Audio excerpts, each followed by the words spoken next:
anggota jemaat harus mampu melihat peluang usaha yang dapat memberikan manfaat ekonomi bagi lembaga maupun jemaat. Bab 2, pergumulan dan pengharapan jemaat. Kalau yang dicetak merah PTPP 2018-2023, nah itu bisa dihilangkan yang merah itu. Nah, tapi perubahan di 2023-2028 itu harus diakui bahwa dalam 10 tahun belakangan pada masa pemerintahan Kabinet Kerja, perekonomian Indonesia kian membaik, perbaikan infrastruktur jalan dan juga komunikasi membuat jarak antara jemaat semakin dekat, kantong-kantong produksi makin mudah diakses. Yang biru ini tambahan yang baru. Demikian pula dengan rencana pemindahan ibu kota negara Indonesia ke Kalimantan semakin memudahkan pemasaran hasil-hasil pertanian. Karenanya jemaat-jemaat perlu memanfaatkan peluang itu dengan mengembangkan ekonomi jemaat dalam bidang pertanian, khususnya komoditas pertanian yang mempunyai nilai ekonomi tinggi. Nah, jadi pergumulan dan pengharapan jemaat sudah. Lalu bab berikutnya masih tetap bab 2, pengharapan pergumulan yang direvisi itu ditambahkan sesudah peluang-peluang ekonomi dalam era pasar bebas masyarakat ekonomi ASEAN. Itu ditambahkan tahun 2017 penduduk miskin Indonesia berjumlah 10,12% dan pada bulan Maret tahun 2022 turun menjadi 9,54% serta pada tahun 2024 ditargetkan pada angka 7% dan seterusnya. Masih dalam pergumulan pengharapan jemaat itu bahwa sama mematikan adalah penyakit-penyakit yang membunuh bukan hanya satu suku atau ras tapi membinasakan bangsa manusia, yaitu COVID-19, kanker, gizi buruk, stunting, masalah stunting, TBC, malaria, DBD, jantung, stroke. Nah itu tambahan COVID-19 karena yang PTPP sebelumnya itu COVID belum muncul, jadi tambahan. Pergumulan pengharapan jemaat, aspek organisatorisme sama, tapi yang merah itu akan dihapus, dan juga nampak adanya pada aspek organisasi itu tambahan. Yang merah dihapus. Dalam pergumulan pengharapan jemaat itu kekuatan dan peluang ada tambahan yang biru 2023-2028. Khususnya revolusi teknologi komunikasi dan informatika atau yang dikenal dengan istilah revolusi industri 4.0 dengan maksud agar warga DPD tidak ketinggalan informasi sebagai kebutuhan manusia abad 21 untuk menghadapi perkembangan di era revolusi industri 4.0, maka sumber daya manusia harus memiliki kemampuan sebagai society 5.0 dengan ciri-ciri memiliki leadership, kecepatan adopsi dan decision making. Nah, oleh para decision maker, language skills, information technology, literacy, and work skills. Nah, itu inovasi baru. Nah, itu 4050. Kemudian dalam TOS analysis bab 2 PTPP 2018-2023 2023-2028 TOS, pakai istilah TOS itu. Nah, ini dulu kita bilang SWOT, itu tergantung mana yang kita mau tekankan, threats-nya, ancaman duluan, atau strength-nya, kekuatan duluan. Jadi ini dari panitia mengusulkan threats-nya dulu kita menyadari. Nah, jadi ancaman, tapi dalam hal ini yang mengalami perubahan itu yang biru itu kekuatan, strength. Memiliki legalitas sebagai lembaga gereja dan sejarah pelayanan yang cukup baik kurang lebih 68 tahun. Nah, ini tambahan yang biru itu. Kemudian kekuatan yang lain adanya lembaga milik gereja sebagai wadah pemberdayaan seperti Yayasan Tunas Harapan Mandiri, sekolah, pusat pendidikan dan latihan Pusdiklat DPD. Kemarin panitia sudah menyerahkan kepada Sinode, ya 70% sudah selesai. Direktur sudah tinggal di Sidera, itu luar biasa. Sinode dan jemaat DPD memiliki aset yang cukup untuk pengembangan program produktif dan ekonomi. Nah, ini yang biru-biru tambahan, yang lama yang merah dihapus. Kemudian dalam hakikat tugas panggilan gereja bab 3 itu masih sama, saat pekabaran Injil, pembinaan warga gereja, diakonia, dan di dalam tambahan betul-betul diakonia. Itu kemarin ada diakonia reformatif, ya. Kami hilangkan itu karena diakonia reformatif itu hakikatnya sama dengan diakonia transformatif. Jadi kita kembali kepada dua bentuk diakonia, itu dua, yaitu diakonia karitatif dan diakonia transformatif. Tata Gereja GPID Peraturan tentang Tugas Panggilan dan Fungsi Gereja pasal 28, bentuk-bentuk pelayanan diakonia. Nah, kemudian kemandirian gereja bab 4 itu 3 unsur teologi, daya dan dana. Itu kita sudah familiar dengan, sudah dijelaskan dalam khotbah itu tadi, dalam sambutan sekom sinode juga sudah menyinggung soal kemandirian teologi, daya dan dana. Ini diperkumpulkan persoalan gereja di Indonesia dari lama, belum juga mandiri-mandiri karena dunia terus berkembang. Kita gaji naik terus, tetapi kebutuhan naik terus juga. Berapa kali naik gaji? Kalau diturunkan lagi gaji ke dulu, mungkin aman sinode, tetapi kebutuhan sudah tidak sesuai. Makanya terus berjuang untuk mandiri, jadi lebih mandiri. Visi GPID menuju tahun 2023, bersinar dan menjadi berkat. Nah, kita punya grand strategi GPID menuju tahun 2033 berpedoman pada 3 tahap. Nah, ini yang penting. 3 tahap ini evaluasi nih. Pertama tahap 1 2018-2023 yang kita prioritaskan konsolidasi organisasi. Nah, itu dalam laporan Majelis Sinode harus jelas itu sampai di mana pencapaian konsolidasi organisasi ini, apa-apa yang sudah dilakukan dalam rangka membangun soliditas organisasi itu. Nah, tahap 2 yang ini kita akan jalani 2023-2028, memperkuat sinergi internal dan kemitraan. Kemitraan ini baik internal antara gereja dalam lingkungan PGI maupun non PGI, maupun kemitraan sinergi eksternal dengan lembaga-lembaga mitra di luar PGI, bahkan ya lokal, regional, nasional, internasional. Dan ketua sinode Sorabat di Jerman itu kita senang sekali melihat kebanggaan, ketua masih muda kan. Kemudian tahap 3 2028 sampai tahap 3 2028 sampai 2033 ini 33 Pak Sekretaris Perubahan itu bersinar dan menjadi berkat. Jadi kita berpengharapan di sinilah GPID yang sekarang sudah bersinar, sekarang sudah menjadi berkat, tetapi lebih menjadi berkat dan lebih bersinar pada pencapaian 2028-2033. Semua jemaat mandiri, biar pendeta ditaruh di gunung, ditaruh di kota, sama. Standar gaji tetap ditopang oleh kemandirian itu, bahkan bisa membantu gereja-gereja jemaat yang miskin di luar GPID. Nah, ini harapan kita. Itu yang dibilang dalam bahasa Kulawi itu GPID apa kata itu der Morgan der Well, GPID der Morgan der Well, GPID Fajar Pagi Dunia. Nah, itu sudah GPID Fajar Pagi Dunia itu 2028-2033. GPID der Morgan der Welt. Tetap satu pendahuluan. Nah, ini sudah latar belakang. Ini yang paling penting di sini adalah ada yang dibilang Renstra. Ini semua sudah kita pahami, masalah metodologi, maksud dan tujuan, metodologi gambaran umum GPID ini sudah, TOWS analisis ini sudah. TOWS itu T-nya threats, O-nya opportunities, W-nya weaknesses, dan S-nya itu strength.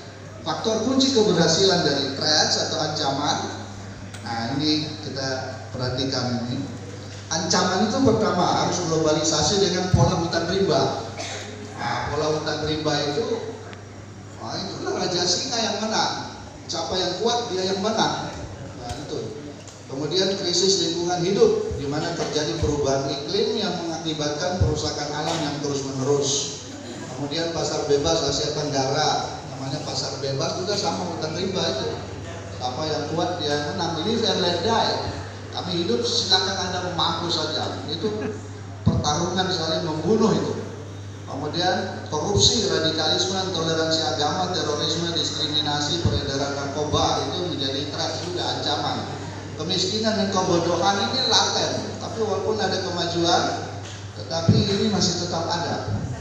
Ancaman transnasional, nah, ancaman transnasional ini itu ideologi-ideologi yang bukan kita punya, kayak itu fundamentalisme agama, kemudian bukan hanya ekstremisme, radikalisme, fundamentalisme, terorisme itu dari luar, tapi ada juga yang kita biasanya lupa itu liberalisme.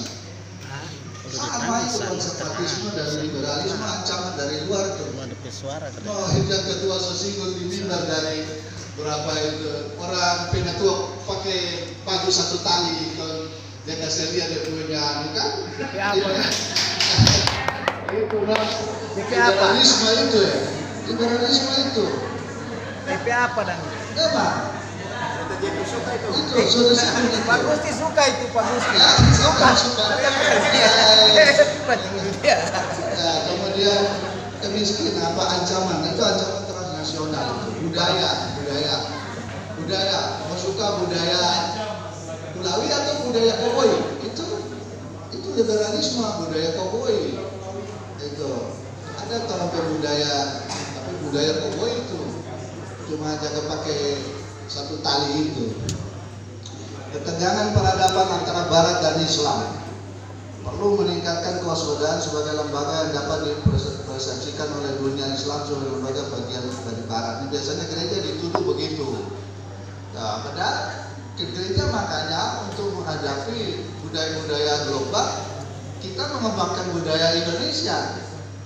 Itu jadi kearifan lokal itu adalah salah satu selain Pancasila, kearifan budaya lokal itu penangkal daripada radikalisme, liberalisme itu, sekularisme ya orang sudah tidak dihargai oleh karena dia bermoral. Sekularisme dihargai karena dia punya harta banyak. Itu harga manusia ditentukan apa yang dia miliki, apa hartanya gitu ya. Pandemi COVID-19 berdampak pada kesehatan masyarakat dan perlambatan ekonomi secara nasional maupun global itu ancaman. Nah, peluang ada, masih ada lembaga donor mitra GPID yang mau membantu program pelayanan. Itu bersyukur Sinode berjuang ke Jerman, ke Belanda, nah itu untuk membangun kemitraan itu. Kemajuan iptek dunia tanpa batas di era digital revolusi industri 4.0 dapat dimanfaatkan oleh lembaga untuk menangkap peluang, meningkatkan kualitas dan kapabilitas dalam mencapai tujuan. Kemudian peluang juga adalah visi pemerintah Provinsi Sulawesi Tengah sejajar dengan provinsi lain dan terdepan di Indonesia Timur.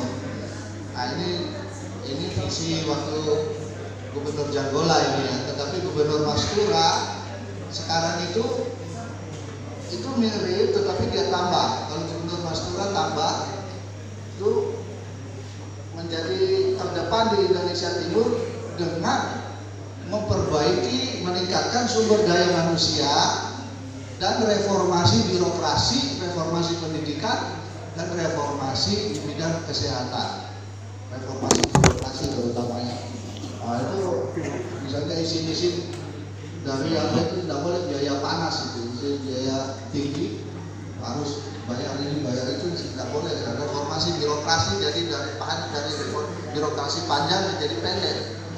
Nah, itu supaya mengurangi ekonomi biaya tinggi. Nah itu Mastura menambah itu. Kita lupa, mesti kita bilang bahwa Pak Sekretaris itu Mastura ada tambah itu DP visi Sulawesi Tengah. Kemudian otonomi daerah melahirkan peluang bagi GPID untuk meningkatkan hubungan kemitraan dan pemerintah daerah terkait program pelayanan bersama. Maksudnya Sinode bisa bikin program yang pemerintah itu membiayainya sama.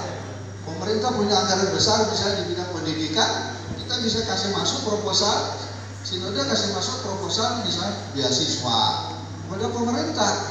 Pemerintah biayai misalnya cari dokter itu 500 juta anggarannya untuk satu orang. Itu bisa kita nebel di program-program pemerintah sehingga kita bisa bukan hanya dari mitra luar negeri, program beasiswa dari pemerintah Sulawesi Tengah harus kita tangkap. Itu maksudnya, itu kita mencari program yang sama. Kemudian adanya kemitraan dengan lembaga yang mensupport pelayanan di GPID seperti Yayasan Titian Budi Luhur dan yang lainnya. Kelemahan, nah ini perhatikan nih kelemahan. Kelemahan kita yang terdeteksi oleh tim. Satu, komunikasi, koordinasi, dan relasi baik intern maupun ekstern masih lemah. Masih lemah komunikasi, koordinasi, relasi. Kurang mampu memanfaatkan jaringan atau mitra kerja baik internal lembaga maupun eksternal lembaga. Alat kelengkapan baik pada tingkat jemaat maupun sinode dalam koordinasi masih terbatas. Alat kelengkapan organisasi gereja belum dapat berfungsi secara maksimal sesuai dengan tugas dan fungsinya. Sumber daya internal secara khusus soal dana dirasakan menjadi persoalan yang krusial. Ketua Sinode Susidun juga sumber daya manusia, teknologi, sumber daya, metode kerja serta sarana penunjang. Di samping secara kuantitas terbatas juga dirasakan kurang optimal dalam pengelolaan aset-aset ini. Nah, jadi sumber daya, masalah sumber daya pelayan, sumber daya pelayan. Kemudian GPID belum memiliki strategi jitu yang mampu mengarahkan jemaat-jemaat menuju pada kemandirian. Nah, itu sudah dibilang Pak Ketua Umum itu. Kenapa menopang ini cuma 10.000 baru jemaat satu di Pantai Timur? Di mana jemaat lain yang bisa membiayai itu acara-acara kayak pasca ekumene di Buenos Aires itu dapat 400 juta? Mudah. Kenapa dana menopang pusdiklat 10.000 susah? Nah, itu kan itu. Nah, jadi itu termasuk kelemahan itu. Belum memiliki strategi jitu mengarahkan jemaat pada kemandirian. Sistem pengorganisasian masih belum optimal sehingga kurang menjawab perubahan yang sangat cepat. Sering terlambat merespon peluang baik dengan mitra internal maupun eksternal. Sekitar 50% jemaat GPID belum mandiri dari sumber daya dan dana. Nah, ini bersyukur sudah naik sedikit, 50% belum mandiri. Kalau analisa yang 5 tahun lalu 70% belum mandiri. Nah, ini dalam kurang lebih 5 tahun ini bisa mengurangi. Nah, itu berterima kasih kepada Sinode. Nah, kemudian wilayah pelayanan GPID yang berada pada daerah-daerah yang sulit dijangkau. Nah, ini jemaat-jemaat yang di pinggiran ini, sulit akses komunikasi jalan gitu. Nah, kekuatan ada juga, kita punya kekuatan sedikit. Sumber daya internal, alat kelengkapan jemaat dan aset cukup bila dikelola secara baik. Memiliki legalitas sebagai lembaga gereja dan sejarah pelayanan cukup baik, lebih kurang 58 tahun sejak tahun 65. Sebenarnya kita sudah dilayani oleh gereja Masih Gili di Minahasa dari 1934. Itu diungkapkan Sekretaris Sinode waktu ulang tahun GPID itu. Sudah dari 34 tahun kita dibina di dalam pertumbuhan gereja ini oleh GEMIM. Kemudian memiliki potensi, kompetensi, dan kapabilitas kemampuan untuk bekerja sama dengan pemerintah serta donatur dalam dan luar negeri. Itu suatu kekuatan. Memiliki tata gereja sebagai pedoman operasionalisasi lembaga di masyarakat. Nah, selain tata gereja, ini tidak dimasukkan pas di sini, itu memiliki konfesi. Ada gereja belum ada konfesi, GPID sudah ada. Ya, makasih banyak Meneor Dr. Rodoruo ya. Dia kata yang merancang itu, orang cuma iko-iko. Meneor Rodoruo kata yang merancang itu ya, ada apa tadi konfesi. Itu konfesi GPID soal ada orang. Nah, dulu tata gereja belum ada. Begitu Pendeta Tommy Malonda pulang sekolah dari ST Jakarta tahun 77, sidang di Adakasari Tolak, diciptakan tata gereja sederhana. Ya, memang dari GEMIM sudah ada dulu, tetapi nanti mulai dikonkretkan secara lebih memadai oleh Pendeta Maloda dulu. Kan Ciplak Sadiki juga tuh. Iya. Iya. Ya. Kemudian memiliki aset cukup besar. Nah, ini aset. Memang kalau dikelola dengan baik, orang aset ini itu pasti akan kemandirian sudah dekat. Sinode dan jemaat GPID memiliki aset pengembangan produktif dan ekonomi. Adanya lembaga milik gereja sebagai wadah pemberdayaan seperti Yayasan Tunas Harapan Mandiri, Pusat Pendidikan Latihan GPID, sebenarnya ada juga kayak koperasi Sunodos. Itu koperasi Sunodos setiap habis rat itu bisa Pak Sinode puluhan juta juga itu. Bagi Sunodos sih. Sunodos, betul ini. Iya bagi. Mesti ditaruh lagi Sunodos itu. Karena sisa iya benar toh Sunodos, koperasi Sunodos. Sebelah kiri. Mana? Sebelah kiri. Itu dan Harus dikasih masuk Sunodos ini. itu maksudnya. Oh iya. Oh iya kan. Baru dapat ingat. Padahal sebelah kiri. Saya lupa ya. Faktor kunci keberhasilan. Nah, ini penting. Faktor kunci keberhasilan dengan melihat kekuatan, kelemahan, peluang dan ancaman, disimpulkan bahwa faktor-faktor kunci yang harus berjalan baik agar tujuan dapat tercapai adalah adanya kepemimpinan yang berwibawa dan terbuka, adanya perencanaan yang adaptif dan komprehensif, adanya perencanaan pemantauan dan evaluasi program untuk menilai kinerja organisasi dan pencapaian tujuan, adanya database yang lengkap mencakup jemaat yang menjadi sasaran pelayanan. Aduh, ini masih 30 lebih jemaat yang belum kasih masuk data. Terus stres, saya bukan ada bicara tadi. Sabar Pak, mesti begitu. Kalau memang itu Perlu jemput bola berarti. bagaimana sebelum sidang kasih masuk data itu atau dikunjungi kan 30 Pak Sekum, kunjungi langsung jemput bola. minta langsung dari data di jemaat. Jemput bola. Jemput bola. Itu. Itu paling bagus itu. Iya. Kalau ada DP Pandeta di sini langsung. Boleh mentodong itu. Langsung dikirim datanya sekarang ya, yang belum. Ya. Ketiga, visi misi grand strategi GPID 2028. Nah, visi jelas bersinar dan menjadi berkat. Misi sudah tadi menjalankan tugas panggilan, meningkatkan semangat kebersamaan untuk mencapai kemandirian dan membangun hubungan antar lembaga, kemitraan terus terpelihara menjadi berkat. Refleksi teologis tentang visi GPID, saya kira ini sudah jelas. Itu mencontoh pada Bapak kita Abraham. Kemudian nilai-nilai dasar yang dianut oleh GPID, pertama kasih, kedua integritas, tiga kerendahan hati, empat kemitraan.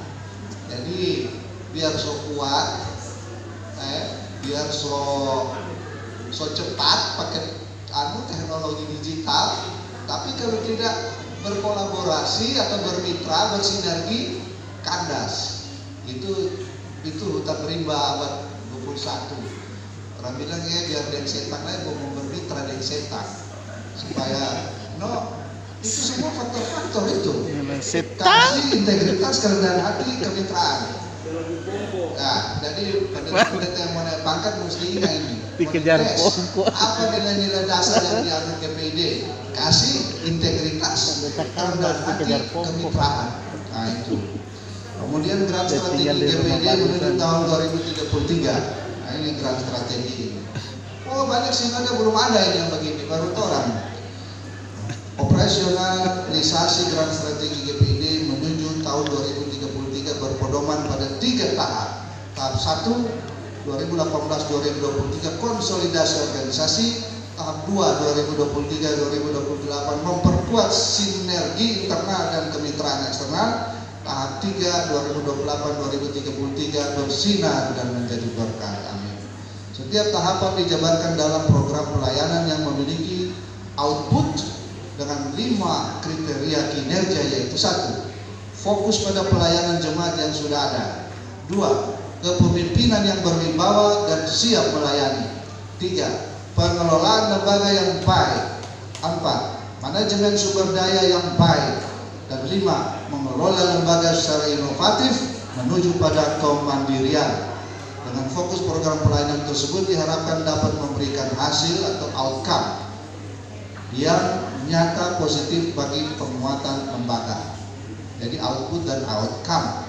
Outcome itu hasil yang memiliki dampak kepada lingkungan, bukan hanya GPID. Nah, itu outcome-nya. Kalau output itu hasil secara internal, outcome hasil secara dampak kepada lingkungan, itu outcome. Tahap 2 2023-2028 memperkuat sinergi internal dan kemitraan eksternal.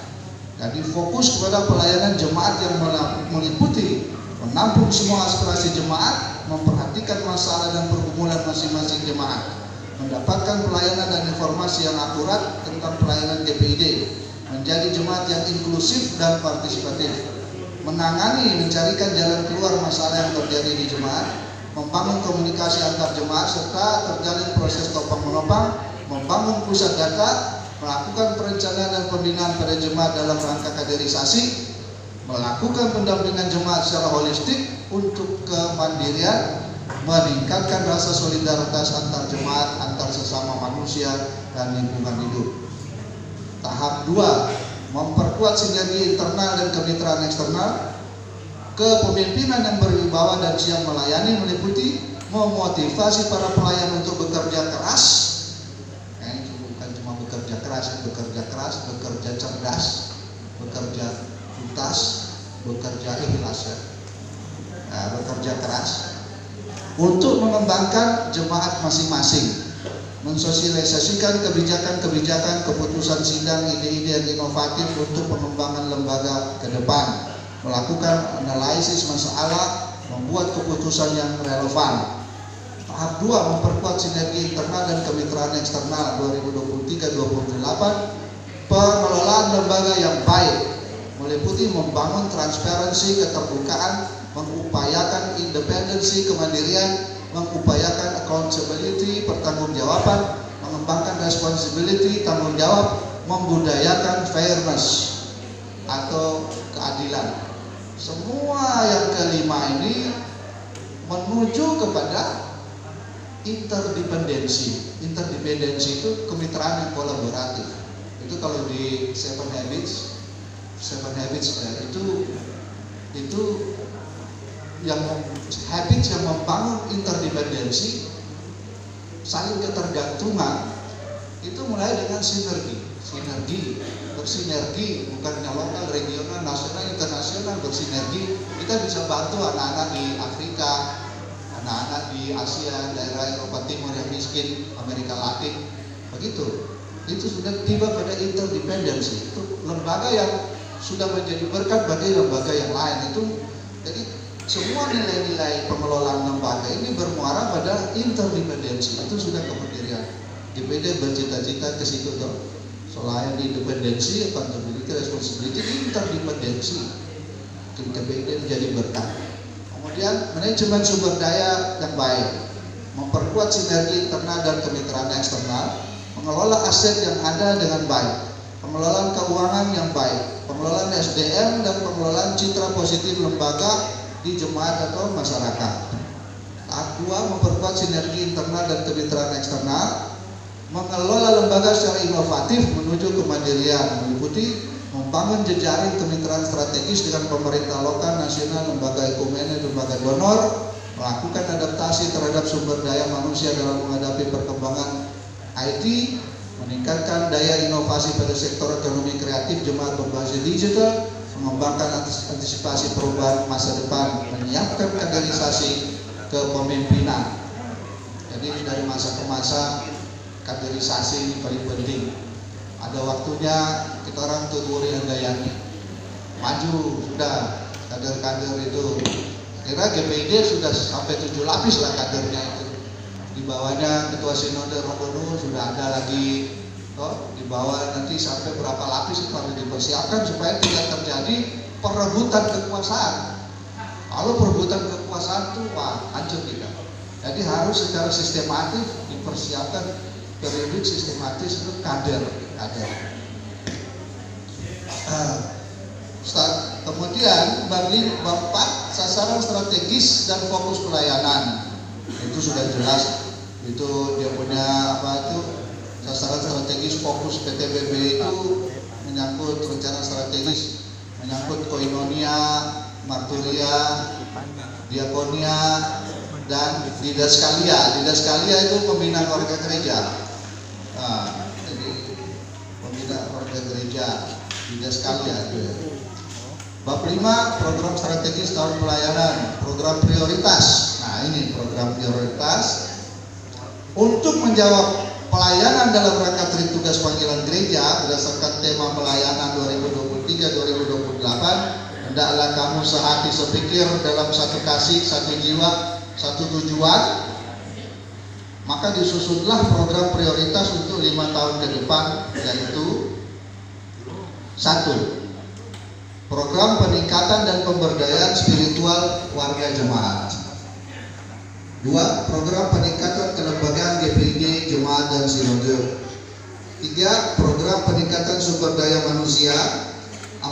Program peningkatan dan pemberdayaan ekonomi gereja atau jemaat GPID. 5. Program peningkatan sarana dan prasarana.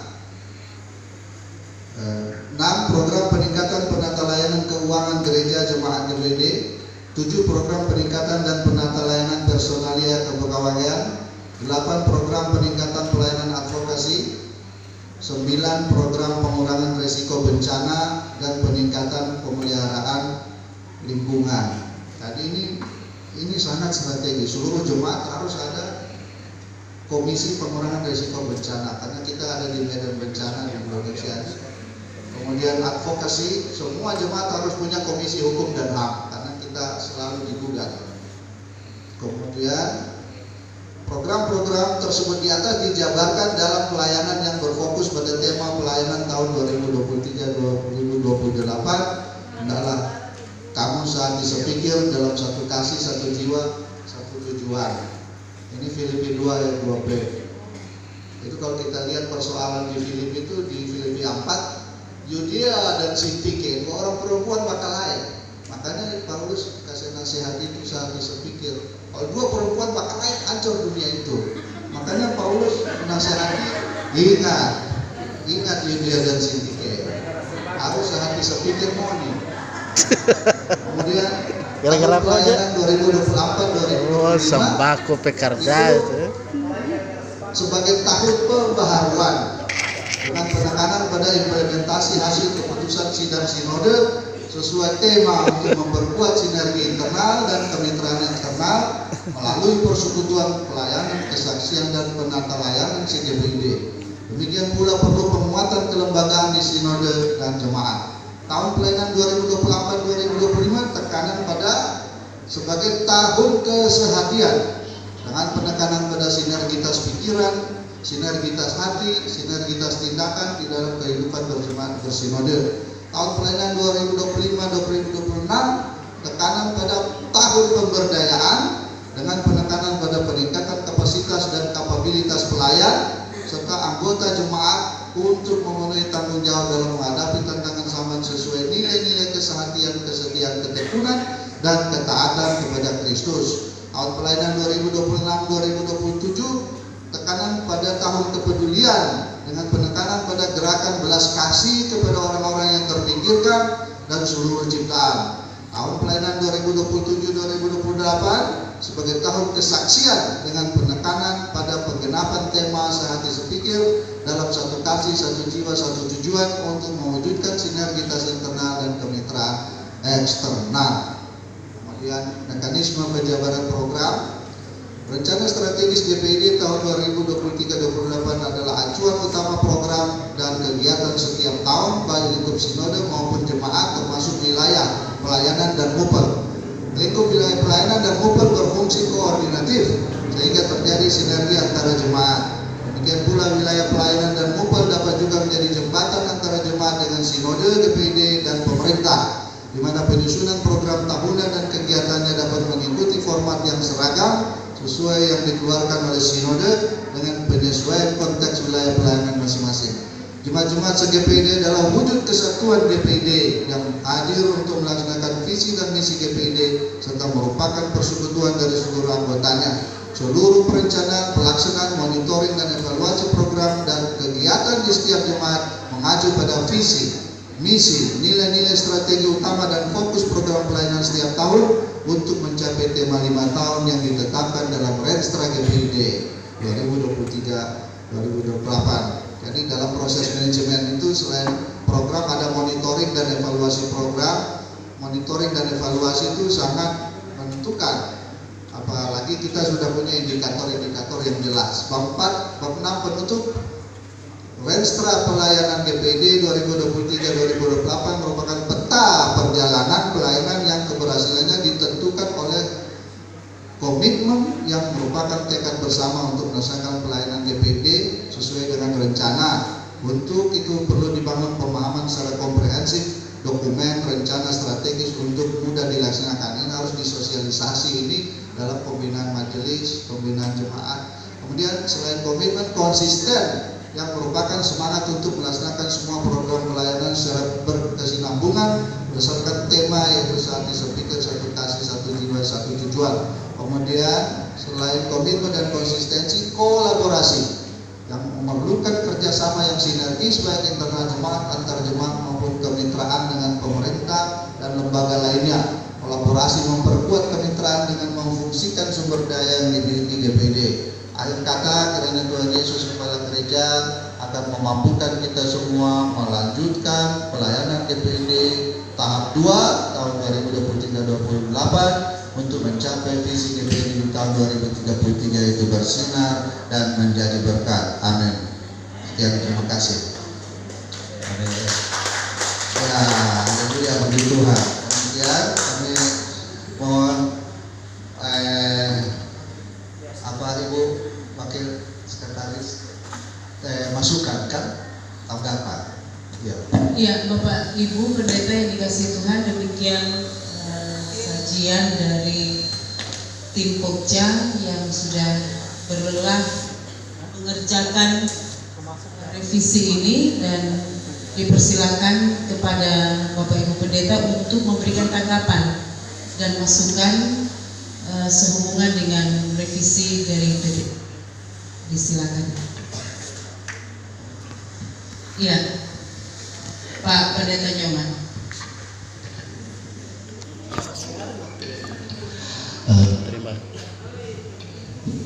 Terima kasih atas kesempatan yang diberikan. Ya,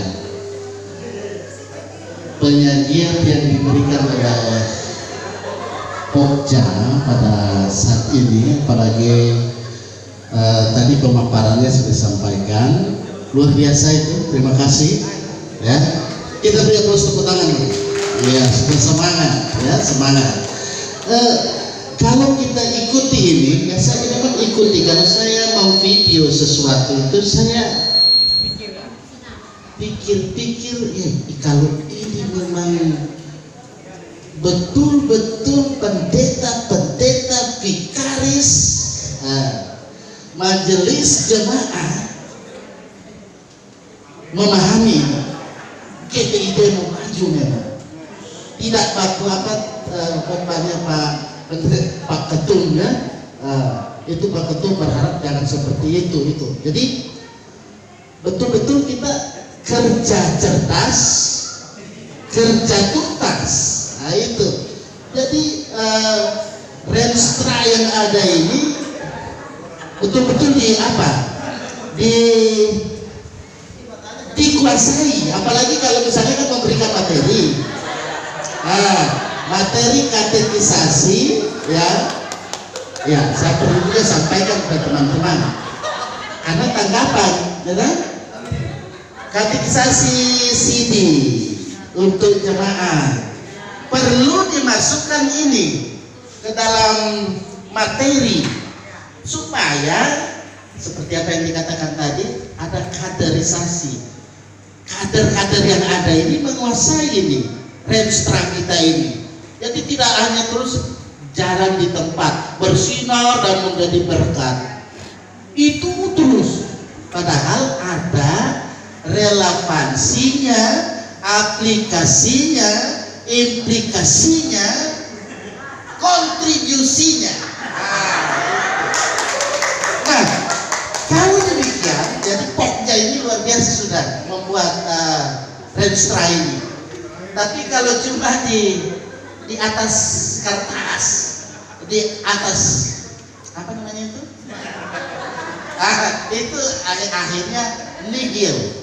Ya, supaya tidak nihil ya, itu harapan saya ya ketika saya merekam ini ya, dan saya juga membaca dari materi yang ada itu. Saya rindu supaya memang itu disosialisasikan, ya kan? Ketika siapa yang mensosialisasikan ya tentu melalui majelis sinode mulai majelis sinode, kemudian di wilayah, kemudian di jemaat ya, pada pendeta jemaat ya, apalagi PLK yang ada itu perlu diberikan itu pemahaman tentang Renstra ini. Tidak hanya kognitif, nah itu taksonomi belum lagi. Tidak hanya kognitif, tapi afektif dan psikomotorik. Nah itu. Jadi dia bisa mensikapi itu. Pak asli nih, Pak asli. Oke, jadi saya kira tanggapan saya ini kiranya di follow up. Follow up. Ya. Jadi saya kira kalau cuma sampai di sini saja, habis ini biasa seperti itu. Habis ini tutup kelar. Oke, terima kasih.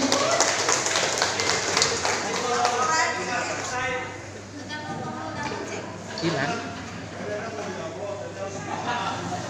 Mana? Ada saya lagi. Silakan Bu. Baik, terima kasih. Saya mau bertanya dulu. Apakah hasil analisa ini ada risetnya? Itu yang pertama. Riset ilmiahnya, maksudnya ada studinya. Itu saja yang pertama. Kedua, metode apa yang digunakan? Karena kalau kita membaca Sulawesi Tengah, ini sangat luas. Memang IKN jadi isu, tapi kalau Anies kalah gimana? Kalau Anies menang itu.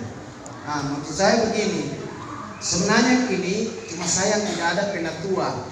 Mestinya kita penatua dan pendeta biar dipisah supaya kita connect pemikiran.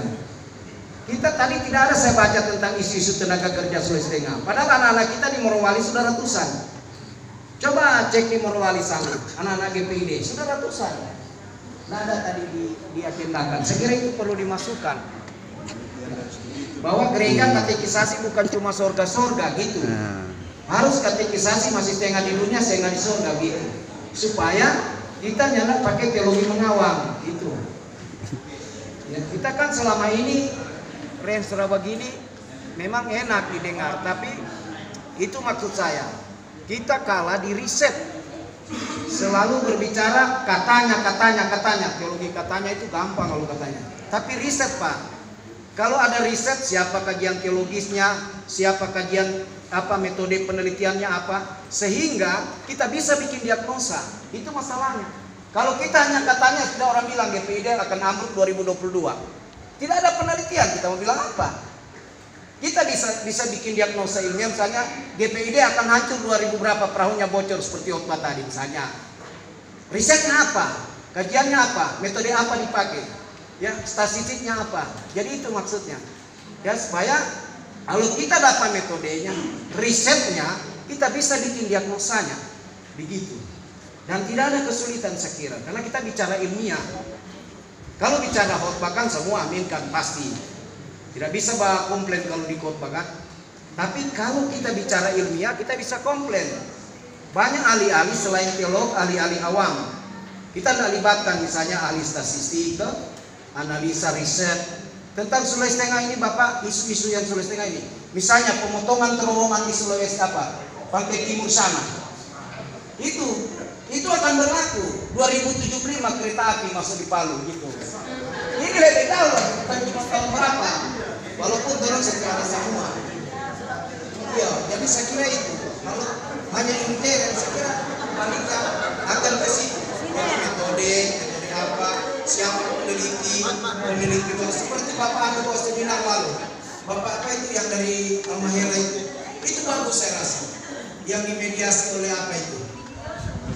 Wasit apa itu Bapak Prof calon dokter itu? Ada kami diskusi lalu. Itu saya lihat yang mulai baik-baik kajian. Ya, saya kira kalau begitu kita punya kuat. Kalau seperti begini, ya kita pakai teori katanya ini pasti. Karena tanpa riset, no? Tapi kalau ada riset, ya kita siap siapa tenaganya. Kalau perlu kita bayar. Kemudian Tenang saja. lalu kita lepaskan ke jemaah. Begitu. Saya kira itu cuma terima kasih. Ya, terima kasih kepada pendeta Ibu. Jadi memang Apa kabar Pak? Ini sedang ikut PTPP, jadi kita harus fokus ya. Semangat. Apalagi sampai Fokus itu duduk. Nah, supaya kelihatan kan dapat bilang semua. kita mengambil dari data-data pemilik datanya, tapi memang karena kita kan tidak punya riba dan kita tim ini semua pendeta, tim Renstra ini semua pendeta. Jadi memang tidak mudah membuat Renstra, tetapi Renstra sederhana ini berdasarkan kenyataan yang ada yang kita bisa lihat ini memadai lah menurut kami. Dan itulah secara teoritis Kelihatan. meskipun Renstra yang mencapai 25 tahun ke masa depan memang perlu melibatkan ahli-ahli lintas ilmu pengetahuan. Kita referensi salah belum?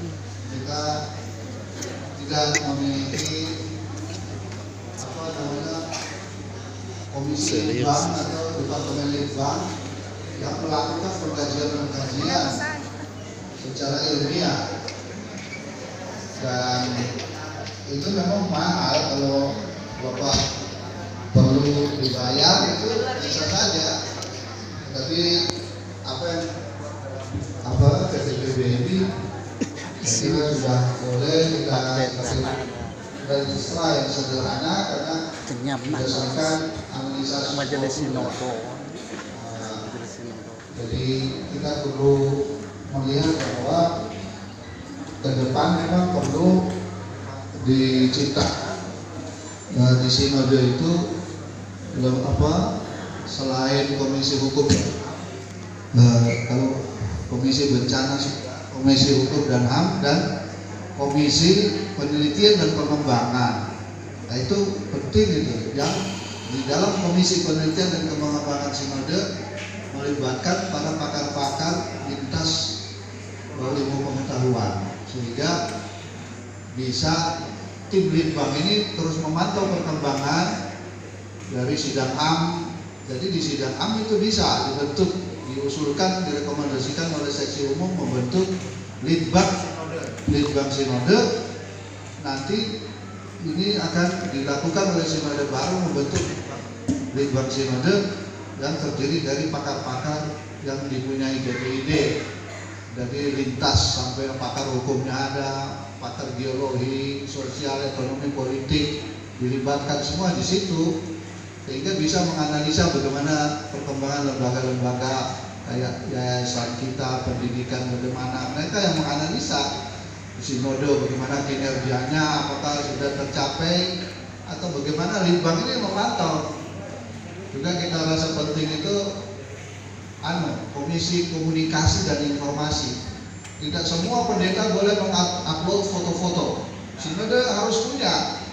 Kita lihat ada itu, tetapi mungkin belum spesifik. Di mana ada sidang, di mana ketua sinode pergi, dia ini harus punya, sinode harus punya pers. Dan semua foto itu bisa diupload oleh sembarang orang. Sinode harus punya wartawan sendiri, pers. Sinode dia yang legal. Jadi dia kalau mau upload foto harus tanya ke ketua sinode dulu, boleh diupload pada. Itu penting juga selain komisi litbang itu. Tapi komisi pers sinode harus ada. Karena tidak sembarang orang mau upload ketua sinode ada di mana atau pelayanan sinode apa, nanti ya salah upload bahaya. Apalagi di era digital sekarang. Nah, makanya untuk ke depan usul dari pendeta Sulu itu harus kita perhatikan, sehingga persoalannya di Litbang itu datanya itu tidak akurat. Buktinya itu Sekum sudah bilang 30 lebih jemaat yang memasukkan data. Kalau sudah ada yang memasukkan data, apakah akurat data itu atau dia karang-karang juga? Nah itu kan Bisa berubah ya. tidak mudah itu soal data, itu sudah disinggung soal big Kalau data ada itu penting bencana, sekali. pertama Apa lagi. bank data Mujizat. itu kita masih dalam proses, tapi sudah betul yang pendeta sudah bilang itu harus ada feasibility study terhadap semua yang kita sebagai strategi kita ke masa depan itu memang harus pakar-pakarnya yang membuat register itu. Nah, jadi memang mahal kalau mau dia apa ya. Jadi kami hanya bisa sampai di sini saja. Bukan juga menduga-duga, tetapi ini memang yang sampai di sinilah kami punya apa ya. So kerja keras ya, itu. 50% itu kalau dulu 70% terus jadi 50%. Itu bukan menduga-duga, tetapi melihatlah perkembangannya setelah bencana berapa yang sudah mulai tumbuh lagi kan ya, gitu. Jadi makasih pendeta Sulu. Ya Pak John tambahan. Ya, terima kasih. Saya kira penyusunan register ini bukan sekedar kajian-kajian yang diambil, yang dilakukan adalah kajian yang ilmiah juga, karena selain referensi berbagai informasi yang kami kumpulkan, yang kami dengar, yang kami lihat, tapi juga dalam pertemuan-pertemuan baik dengan Pokja maupun dengan Majelis Sinode yang melihat selama 5 tahun ini di jemaat-jemaat, informasi itu apakah itu bukan riset. Saya kira mereka juga melakukan penelitian sehingga data-data itu menjadi informasi bagi Pokja untuk menyusun dan mengkonklusi, membuat kesimpulan-kesimpulan yang bisa lebih bisa diterima oleh semua kita warga GPD. Jadi saya kira kalau riset itu penting, tapi dalam fokus-fokus tertentu. Tapi kalau jadi dalam registrasi sebenarnya kita selalu melihat kemarin, hari ini, dan tren ke depan. Tren ke depan akan terjadi apa dengan situasi sekarang ini? Referensi membantu, itu juga riset. Saya kira ini penting supaya jangan dianggap ini sesuatu yang hanya sekedar disusun secara biasa, tapi ini juga kecenderungan, karena itu ada kajian pendalaman secara teologis tentang makna-makna dalam tema itu. Kenapa harus bagaimana melihat dari tahun ke tahun itu? Saya kira bahagian dari bagaimana kita berjalan untuk 5 tahun ke depan, sehingga ini bisa tercapai dalam kerangka menjadi kesaksian GPD di tengah-tengah lingkungan dia berada. Ini penting bagi kita, sehingga menurut saya orang pernah di Litbang tahun 2000, data Litbang itu 1 buku. Saya kan pernah bidang Litbang waktu itu, sehingga sejak itu tidak ada data lengkap, termasuk di jemaat ini siapa yang buang air di Kuala, itu ketahuan berapa jumlah kakak yang hobinya buang di Kuala, karena itu juga menyangkut kesehatan. Jadi itu juga riset itu. Jadi seperti itu, dan aspek lain, tidak hanya sekedar yang fisik, tapi juga secara rohani maupun hal-hal yang dijalani oleh warga GPD dalam kaitan kebersamaan dengan orang lain. Saya kira ini penting bagi kita. Kalau menurut saya yang terpenting adalah bagaimana kita memaknai setiap hal-hal yang kita angkat di dalam perencanaan strategis ke depan. Jika disetujui dalam sidang am, itu setiap pendeta, penatua, diaken, orang-orang yang berkepentingan merumuskan dalam konteks jemaatnya untuk melihat pencapaian terhadap visi dan misi, terhadap sasaran-sasaran strategis tadi, fokus pelayanan itu dilakukan, sehingga ada evaluasi. Jadi makanya monitoring evaluasi menjadi penting. Tatkala kita melakukan ada 5 hal yang tadi saya diuraikan tadi, itu juga menjadi indikator ukuran variabel.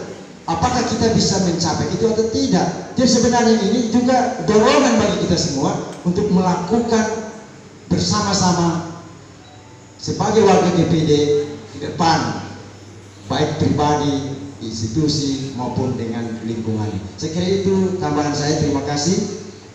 Saya kembali kepada Ketua. Terima kasih Bapak Sekretaris. Jadi kita masih di tengah perjalanan. Jadi sudah benar Ketua Umum bilang itu, baiklah kita berjalan bersama-sama karena perjalanan kita panjang. Kalau suka jalan cepat, silakan jalan sendiri. Ke depan semakin memperkuat karunia-karunia kita padukan dan menciptakan inovasi baru dalam sistem struktur kelembagaan sehingga menjadi lebih solid lembaga kita, dan solidaritas sesama manusia di belakang sistem itu semakin mantap, sehingga dengan memadukan karunia-karunia kita akan menjadi bersinar dan lebih bersinar dan menjadi berkat di masa depan. Terima kasih. Iya, terima kasih.